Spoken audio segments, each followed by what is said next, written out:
ማርያም እባክሽ ማውራትሽን አቁሚ። ሲዳሩ መልቀስ ወጉ ነው የሚለውን ወግ ባንቺ ነው ያረጋገጥኩት። ማርያም ከክፍሌ ውጪ ብቻዬን መሆን እፈልጋለሁ። እሺ ግን አንድ ነገር ተቸገሪ።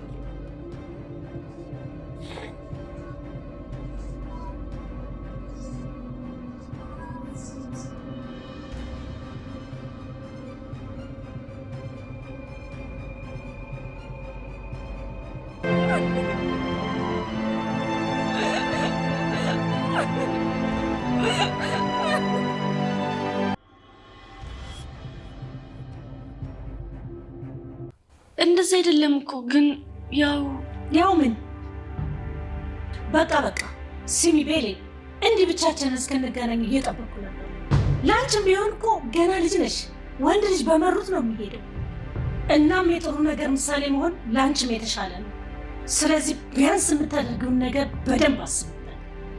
ይኸውልሽ አንቺ የማታውቂው ትልቅ የቤተሰብ ጉዳይ አለ እና እባክሽ ወንድማማቾችን እንዳታጋድ። ሁለት መርጦ ህይወቴ እረፊ።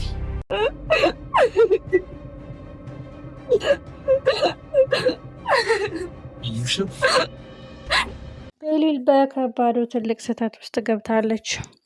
በልክና በንዴት የወሰነችው ውሳኔ የማትወጣው አሮንጋ ውስጥ ገባች። ወይዘሮ ሞርዚና ወንድምና ወንድም ልታጋዴ የመጣሽ እጅግ አደገኛ ልጅ እንደሆንሽ ገብቶኛል። በፊት ሳይሽ መልከ ቀና፣ ልበ መልካም፣ አስተዋይ፣ ትሁት፣ ቆንጆ፣ ሁሉን ያሟላለሽ መስሎኝ ነበረ።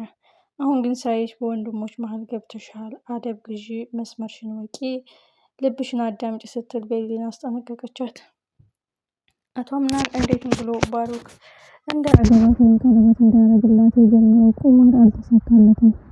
ባሩክ በተንኮልና በሴራ ስለሆነ እየሄደበት ያለው የሴራውን ቀለበት እጇ ላይ ሊያጠብቅ ቀን ቆርጧል።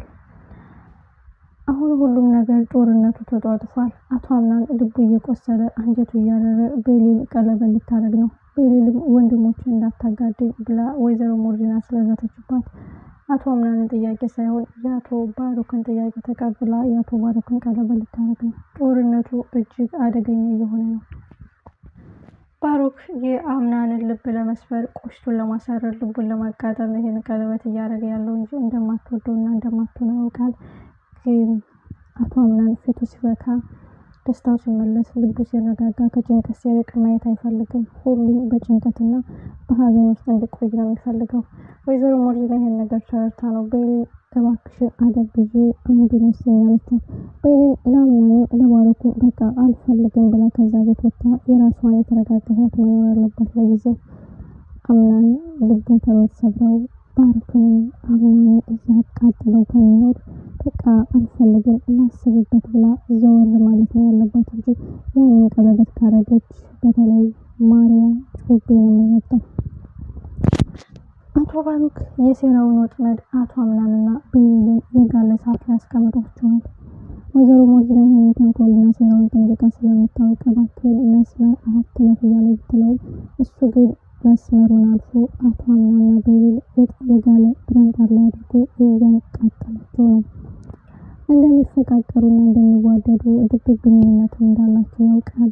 እሱ አምናንን ለመበቀል እሱ ሲታመን የነበረው እንዲሰማው ለማድረግ እንጂ ለሌላ ጉዳይ ቤሊል ትሆነኛለች፣ የእውነት ሚስት ትሆነኛለች ብሎ አይደለም። ይህን ክፋት የምታውቀው ወይዘሮ ሞርዚና ብቻ ናት። ቤሊልም አምናን ወንድምና ወንድም ማጋደል የለብኝም፣ እምቢ ካልኩት ሊጠረጥሩ ይችላሉ፣ ማርያም ስላለች ሌላ ውስጥ እንገባለን ስትል የአቶ አምናንን ጥያቄ ውድቅ አድርጋ የባሩክን ጥያቄ ተቀብላለች። ባሩክ በትዕቢትና በልክ ተሞልቶ አሁንም ክፋቱን ቀጥሏል። ይህን ክፋቱን ግን የሚያስተነፍስለት አንድ ሰው ያስፈልጋል። እሷም ካታሊካ ናት። ካታሊካ ስለ ባሩክ ማንነት በደንብ ለአቶ አምናን ካልነገረችው በስተቀር ሞርዚና እንደውም አምናን እውነቱን ካወቀ ይጠላኛል፣ ለምን ዋሸሽኝ፣ ለምን የእናት ልጅ ወንድምሽ ነው አልሽኝም፣ ለምን እያለ ይወቅሰኛል፣ ይጠላኛል ብላ ስለምታስብ እንደዚሁ እየተርበተበተች እምቢ ብላትን እሺ ብላትን ባሩክን ለማረጋጋት ነው የምትሞክረው። ማርያን አሁን ባሩክ ለቤሊል ቀለበት ካረገላት በቃ አሁን እሷ በቀለበት ታስራለች። ወደ እኔ ባል ከመጣች ጥፋተኛ ናት በማለት በየቀኑ በነገር ነው የምትወጋት። ለዛም ነው እንድትጨነቅና በጣም ህመም እንዲሰማት፣ ሀዘን እንዲሰማት፣ ልቧ እንዲሰበር ቀድማ ያልነገረች መስላ ቀለበት ሊያደርግልሽ ነው ብላ የነገረቻት። በእርግጥ ቤሊል አሁን ትልቅ ስህተት የምትሰራው ደግማ ቀለበቱን እሺ ብላ ከተቀበለች ነው። እሺ ሳትል አልፈልግም፣ ላስብበት፣ ይህ ዝም ብሎ የሚወሰን ጉዳይ አይደለም፣ ጊዜ ያስፈልገኛል ብላ ይህን ቀለበት ማድረግ የለባትም። ከዛ ቤት ወጥታ የሆነ ጊዜ መጥፋት አለባት። አለበለዚያ ባሩክ አቶ አምናንን በቤሊል ነው ስብርብር እያደረገ እየጎዳው ያለው። እሷ ለሱ እሱ ለሷ፣ ሁሉም ህመማቸው አንድ አይነት እንዲሆን ነው የሚፈልገው። ይህንን ሲስተም እና ተንኮል የምታውቀው ሞርጂና ብቻ ናት። ሞርጂና እና ካታሊካ ብቻ ናቸው የአቶ ባሩክን ጠማማ ሀሳብ፣ የበቀል ሀሳብ እጅግ አደገኛነት የሚያውቁት። ስለዚህ ወይዘሮ ሞርጂና ካልተናገረች በስተቀር ቤሊልም ለአምናን ስትል ከወንድሙ ጋር እንዳይጋደል አምናንም ቤሊል አንቺ ለሰው ልጅ ነው እየተሰዋሽ ያለሽ እያለ ለእሷ ሲጨነቅና ሲጠነቀቅ ህመማቸው ድርብርብ ነው የሚሆነው። ወይዘሮ ሞርጂና አሁን የመጨረሻ ማስጠንቀቂያ መስጠቷ ቤሊል ወይ እንድታደርግ ወይ እንዳታደርግ ነው የሚያደርጋት። አንድ እምቢ ካልኩኝ አምናንና ባሩክ ይጋደላሉ፣ ሁለት እሺ ካልኩኝ አምናን ይጎዳል። ስለዚህ ምን ላድርግ የሚለው ነገር ሁሉንም እርግፍ አድርጋ ትታ አልፈልግም፣ በቃ እኔ ከዚህ ቤት እወጣለሁኝ፣ የራሴ ጊዜ የጥሞና ሰዓት ያስፈልገኛል። በልክና በትዕቢት በችኮላና በፍጥነት የሚደረግ እንደዚህ ያለ ህይወት መጨረሻው አያምርም። አምናን እባካችሁን ይቅር በሉኝ ሰብስቤ ስላሳፈርኳችሁ በማለት ቀለበቱን አልቀበልም በማለት ከዛ ቤት መውጣት አለባት የሚል ሀሳብ አለ።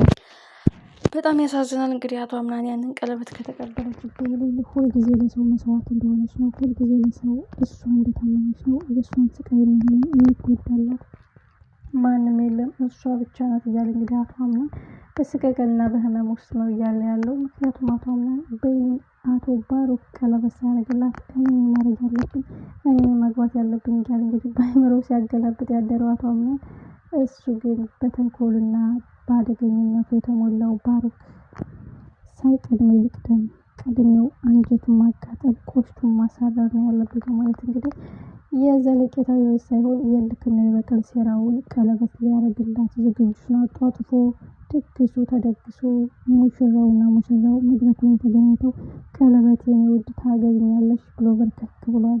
ምን አይነት መልስ ይኖራል? የማርያና አዲስ የመጣችው የወይዘሮ ሞርጂና ልጅም ተንኮለኝነታቸውና ሴረኝነታቸው ለነሱና ለባሩክ ሲሉ ቤሊል አልፈልግም ቀለበቱን ብላ ረግጣ መሄድ አለባት። አለበለዚያ ግን ነገሩ እየከበደና እየከረረ እየመጣ ነው። ሳይቃጠል በቅጠል በፊት እባክሽን ታይ እያላቷ አምናን ባሩክን የመረጠችው ራሷ ናት። እንደማይሆናት እንደማትወደው አብረው እንደማይሆኑ እያወቀች አምናንን ለማናደድ በልክ የገባችበት የማትወጣበት አሮንቃ የማታጠፋው እሳት ሆኖባታል። እንደውም እሳቱ እየተከታተለ ቤተሰብ ታጋድያለሽ፣ የማታውቂው የቤተሰብ ጣጣና ሚስጥር አለ ስትል ሞርጂና እንግዲህ አስጠንቅቃታለች። ሲያዩሽ ልበ መልካም፣ አስተዋይ፣ ልበ ሙሉ፣ ሁሉን አሟልቶ የሰጠሽ ቆንጆ ሴት መስለሽኝ በተለይ ለልጅ እንደሚመኘው ሁሉ መኝልሽ ነበረ፣ ግን አንቺ ልታጋድለው እንጂ ልታፋቅር ያልመጣሽም ስትል ልቧንም ሰብራታለች። ቤሊል በዚህ ሁሉ ጭንቀት ውስጥና ቀለበቱን ከተቀበለች የማትወጣው እየባሰ እዳና ጭንቀት ውስጥ፣ ጥላቻ ውስጥ፣ ጦርነት ውስጥ ነው እየገባች ያለችው። ምን ይፈጠራል? ሁሉም ተፋጠዋል። እሺ ወይስ እምቢ? መልሱ በቀጣይ ፓርት